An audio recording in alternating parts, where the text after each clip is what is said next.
தலைவரே, நம்ம பர்கூர் பேரூராட்சியில ஊழல்களை மேக்ஸிமம் ஓப்பனா பண்றீங்க. எப்படி தலைவரே அவ்வளோ தைரியம் உங்களுக்கு? ஏன்னா எங்களுக்கு எதிராக அவ்வளோ ஈஸியா வழக்கு பதிவு செய்ய முடியாது. ஆனா நாங்க நினைச்சோம்னா உங்க மேல அப்படின்றதுக்குள்ள வழக்கு பதிவு செய்ய வைக்க முடியும். அதுக்கு எடுத்துக்காட்டே எங்க பர்கூர் பேரூராட்சி நிர்வாகம் தான். ஏன்னா எங்க பர்கூர் பேரூராட்சி நிர்வாகிகளே உன்னை அடித்து நீ எங்க நிர்வாகிகள் அடிச்சது போல வழக்கு பதிவு செய்ய வைத்தமே. அப்படி இருந்தும் கூட பர்கூர் பேரூராட்சி மக்களால் எங்களை எதுவும் செய்ய முடியல. அதுதான் எங்க பர்கூர் பேரூராட்சி நிர்வாகத்தின் பவர். இப்படி இருக்கும்போது நாங்கள் என்னதான் ஊழல் பண்ணாலும் எங்களை யாரும் கேள்வி கேட்க மாட்டாங்க.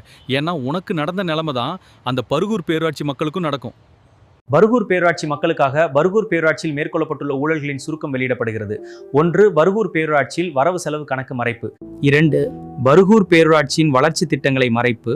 3. பர்கூர் பேரூராட்சியின் நிர்வாக அறிக்கையை மறைப்பு. 4. பர்கூர் பேரூராட்சியில் டெக்ஸ்டைல்ஸ் மார்க்கெட்டுகளை மறைப்பு.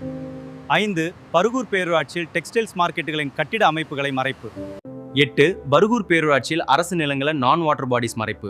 9. பர்கூர் பேரூராட்சியில் அரசு நிலங்களை வாட்டர் பாடிஸ் நிலங்களை மறைப்பு. 6. பர்கூர் பேரூராட்சியில் டெக்ஸ்டைல்ஸ் மார்க்கெட் பட்டா விவரங்களை மறைப்பு. 7.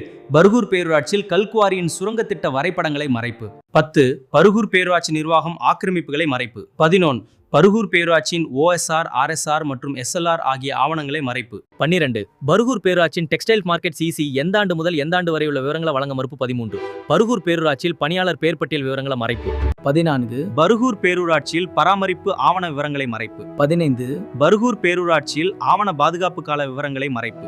16. பர்கூர் பேரூராட்சியில் கல்குவாரியில் கனிமங்களை வெட்டி எடுக்கும் அளவின் விவரங்களை மறைப்பு. 17. பர்கூர் பேரூராட்சி போலி அரசாணை உருவாக்க. இனி ஊழல் வேட்டை ஆரம்பம்.